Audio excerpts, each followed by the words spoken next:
سورہ انعام کی آیت نمبر 71 سے آج کا درس شروع ہو رہا ہے۔ گزشتہ درس میں ایک آیت مس ہو گئی تھی، پہلے اس پر میں عرض کر دوں۔ یہ آیت نمبر 60 ہے، اس کا ترجمہ سماعت فرما لیں۔ ارشاد ہے، اور وہی رات میں تمہاری روحوں کو قبض کر لیتا ہے اور جانتا ہے جو کچھ تم نے دن میں کیا، پھر دن میں تم کو اٹھا دیتا ہے تاکہ مقررہ میعاد پوری ہو، پھر اسی کی طرف تمہارا لوٹنا ہے، پھر وہ تم کو ان کاموں کی خبر دے گا جو تم کرتے تھے۔ تو اس عنوان پر پہلے بھی بات ہو چکی ہے کہ ایک ہے جسم سے روح کا نکلنا، ایسا نکلنا کہ پھر وہ پلٹ کر نہیں آتی، اس کو ہم کہتے ہیں موت۔ اور ایک ہے جسم سے روح کا اس انداز میں نکلنا کہ روح پلٹ بھی آتی ہے، یہ ہے نیند۔ تو جیسے ایک مردہ انسان اپنے حواس کو محسوس نہیں کرتا، ایسے ہی سوئے ہوئے انسان کے ساتھ بھی ہوتا ہے۔ کان تو ہیں لیکن آواز نہیں آ رہی اس کو، ہاں شدید آواز ہو یا نیند کمزور ہو تو آواز آتی ہے۔ آنکھیں ہیں لیکن دکھائی نہیں دے رہا، تو اس کے جو حواس ہیں وہ محسوس نہیں کر رہے، یا محسوس کرنے کی حس بتدریج کم ہو گئی نیند کی وجہ سے۔ تو جیسی نیند ختم ہوئی، بیدار ہوا، سارے حواس قائم ہو گئے۔ تو اللہ تعالیٰ فرماتا ہے، دیکھو جیسے نیند کی حالت میں تمہاری روح نکلتی ہے، تم ایسے ہی ہوتے ہو جیسے مردے ہو، پھر تمہاری روح پلٹ آتی ہے، یعنی تم بیدار ہو جاتے ہو تو سارے حواس قائم ہو جاتے ہیں۔ تو جس طرح تمہاری گہری نیند کے بعد تمہیں بالکل وہ بیدار کر کے زندہ کرتا ہے، ایسے ہی رب کریم قیامت کے دن تمہاری موت کے بعد بھی تمہیں زندہ کرے گا۔ آج کا درس ہمارا آیت نمبر 71 سے ہے، سورۃ الانعام کی۔ ارشاد ہے، آپ کہیے کیا میں اللہ کو چھوڑ کر ان کی پرستش کروں جو ہم کو نہ نفع دے سکتے ہیں نہ نقصان پہنچا سکتے ہیں، اور ہم اللہ کی ہدایت دینے کے بعد الٹے پاؤں لوٹا دیے جائیں، اس شخص کی طرح جس کو جنات نے جنگل میں بھٹکا دیا ہو اور وہ اس حال میں حیران و پریشان پھر رہا ہو، اس کے احباب اس کو پکار رہے ہوں کہ یہ سیدھا راستہ ہے، ہمارے پاس آؤ۔ آپ کہیے کہ اللہ کا بتایا ہوا راستہ ہی سیدھا راستہ ہے، اور ہمیں حکم دیا گیا ہے کہ ہم تمام جہانوں کے رب کے لیے سر اطاعت خم کر دیں۔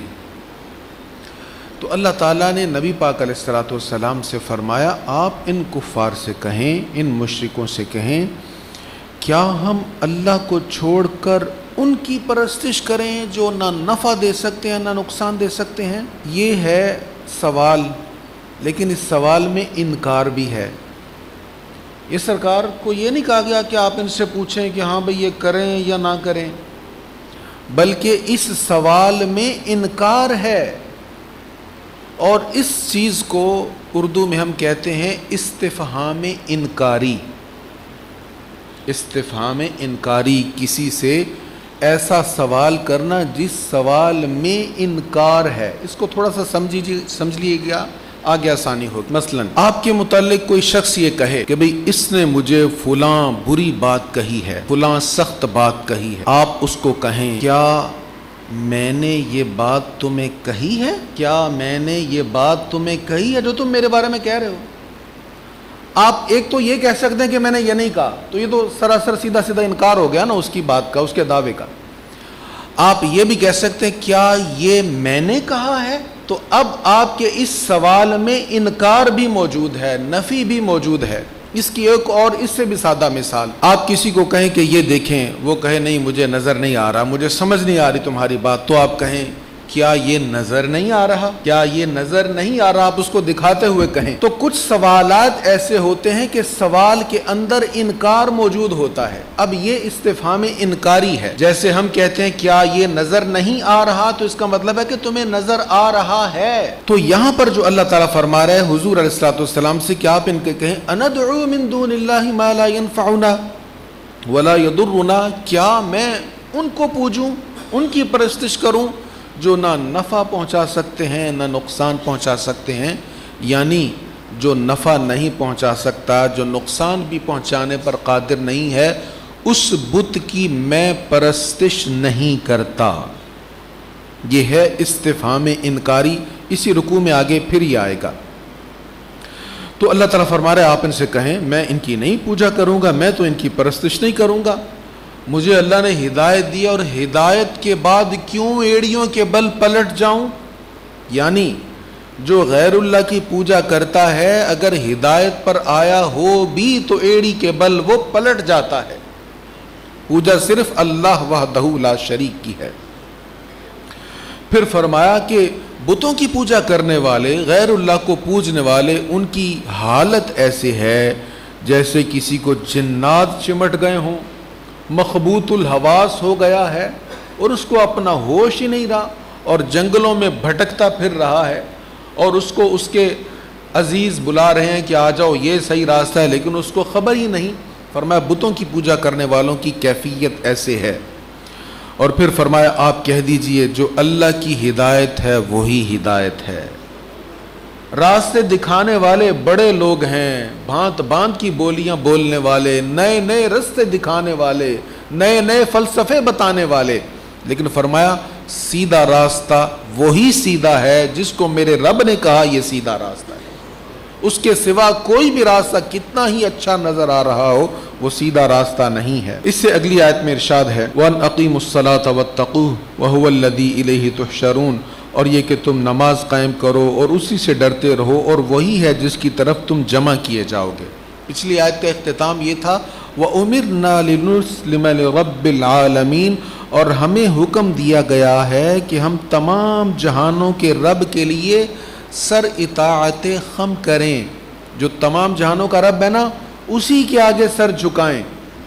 اور اگلی آیت میں حکم ہے اور یہ حکم دیا گیا کہ نماز قائم کرو اور اسی سے ڈرتے رہو اور وہی ہے جس کی طرف تم جمع کیے جاؤ گے، یعنی پہلے رب کو مانو اور صرف اسی کو مانو، بس وہی وحدہ لا شریک ہے، وہی لائق عبادت ہے، خالص اسی کی عبادت کرنی ہے بس۔ اس کے بعد کیا حکم ہے ان اقیم الصلاۃ، نماز پر قائم رہو، ہمیشہ نماز ادا کرتے رہو، واتقوہ، اور اس سے ڈرتے بھی رہو، تقوی کے تقاضوں پر عمل کر لو۔ یہ 3-4 باتیں اسلام کی تعلیمات کا نچوڑ ہیں، خلاصہ ہیں۔ پھر فرمایا وَهُوَ الَّذِي إِلَيْهِ تُحْشَرُونَ، اور وہی ہے جس کی طرف تم جمع کیے جاؤ گے، اور وہی ہے جس نے آسمانوں اور زمینوں کو برحق پیدا کیا، صرف پیدا نہیں کیا برحق پیدا کیا ہے۔ یہ آج وہ جیمز ویب ٹیلیسکوپ آیا نا، آج دیکھا کہ کائنات کیسی تھی جب بنی تھی۔ ہبل ٹیلیسکوپ تو آج کی پیداوار ہے نا، آج کے دور کی، تو پتہ چل رہا ہے کہ کائنات کتنی حسین ہے اور اسپیس میں کیا کیا ہے۔ یہ تو 1400 سال پہلے بتا دیا۔ کبھی تمہارے رب نے جو بنایا ہے نا سب کچھ برحق بنایا ہے، کوئی چیز اپنی جگہ سے ادھر ادھر نہیں ہے۔ اس کا جو نظام اس نے قائم کیا ہوا ہے، سورج جس سرکل میں گردش کر رہا ہے اس کا سرکل چینج ہو جائے، یہ تمہارے زیادہ قریب ہو جائے تو تمہارے لیے جینا مشکل ہو جائے، اور تم سے زیادہ دور ہو جائے پھر بھی جینا مشکل ہو جائے، تمہارے یہاں درجہ حرارت اتنا گر جائے کہ تم زندگی کی رمق قائم نہ رکھ سکو۔ تو اس نے جو بھی بنایا ہے برحق بنایا ہے۔ سورہ ملک میں ارشاد ہے کہ تم دیکھو تو صحیح، تم نگاہیں اٹھا کے آسمان کی طرف دیکھو اور غور کرو کوئی عیب ہے اس کی تخلیق میں؟ پھر فرمایا تم پھر دیکھو، بار بار دیکھو، دیکھتے رہو، تمہاری آنکھیں تھک کر واپس لوٹ جائیں گی، اس کے نظم تخلیق میں تمہیں کوئی عیب نظر نہیں آئے گا۔ اس لیے فرمایا اس نے زمین و آسمان کو صرف بنایا نہیں ہے، بلکہ بالحق جو بنایا ہے برحق بنایا ہے، پرفیکٹ بنایا ہے۔ وَيَوْمَ يَقُولُ كُن فَيَكُونُ، اور جس دن وہ ہر فنا شدہ چیز سے فرمائے گا، قیامت کے دن جب قیامت قائم ہوگی، سب کو موت ہو گئی، پھر زندہ کرنا ہے نا، تو پھر سب کو زندہ کرے گا، تو اس نے کیا کرنا ہے؟ اس نے کہنا ہے کن ہو جا فیکون، وہ ہو جائے گا۔ اس پر ہم کن فیکون پر پہلے بھی بات کر چکے ہیں۔ قولہ الحق، اس کا فرمانا حق ہے، اس کی ہر بات حق ہے، سچ ہے۔ انسان تیری سمجھ میں خطا ہو سکتی ہے، تیرے فہم میں خطا ہو سکتی ہے، سمجھانے والوں میں بھی خطا ہو سکتی ہے، لیکن جو اس نے کہا ہے وہ حق ہے۔ اسی لیے قرآن مجید کا جو اردو ترجمہ ہوتا ہے نا، اس کو کوئی یہ نہیں کہتا کہ یہ قرآن ہے، کہتے ہیں یہ قرآن کا ترجمہ ہے، یہ اللہ کے الفاظ نہیں ہیں۔ جو اس کے الفاظ ہیں وہ حق ہیں، جو انسان کا کیا ترجمہ خطا ہو سکتی ہے، سمجھنے والوں سے بھی خطا ہو سکتی ہے، سمجھانے والوں سے بھی، لیکن جو میرے رب نے کہا وہ حق ہے۔ وَلَهُ الْمُلْكُ يَوْمَ يُنْفَخُ فِي الصُّورِ، اور اسی کی حکومت ہوگی جس دن سور میں پھونکا جائے گا۔ حکومت تو آج بھی اسی کی ہے، لیکن آج اس کی حکومت کا انکار کرنے والے بہت سے موجود ہیں، بہت سے دلائل دیے جاتے ہیں اس کی حکومت کے انکار کے لیے، لیکن قیامت کے دن مجال نہیں ہوگی کسی کی، کوئی انکار کرنے والا نہیں ہوگا، سب اسی کی حکومت کو مانیں گے۔ عالم الغیب والشہادہ، وہ ہر غیب اور ہر ظاہر کا جاننے والا ہے، اور وہی نہایت حکمت والا، بہت خبر رکھنے والا ہے۔ اب اس سے آگے حضرت ابراہیم علیہ السلام کا تذکرہ شروع ہو رہا ہے۔ ابراہیم علیہ السلام نے اپنے چچا آزر سے جو گفتگو کی اس کا ذکر ہے۔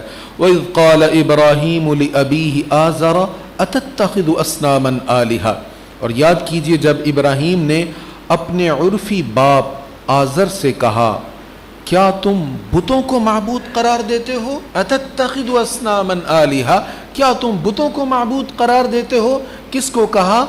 لِأَبِيهِ آزَرَ، جو ان کا اب تھا۔ اب کا لفظ والد کے لیے، چچا کے لیے، دادا کے لیے، آبا و اجداد کے لیے بولا جاتا ہے، جیسے آباؤنا قرآن مجید میں متعدد بار آیا ہے، تو اب سے مراد یہاں پہ والد نہیں ہے، یہاں اب سے مراد والد نہیں، والد کے لفظ سے مراد والد ہی ہوتا ہے، لیکن اب سے مراد چچا بھی ہو سکتا ہے، اور مفسرین کی تحقیق کیا ہے کہ آزر آپ کا والد نہیں تھا بلکہ آپ کا چچا تھا۔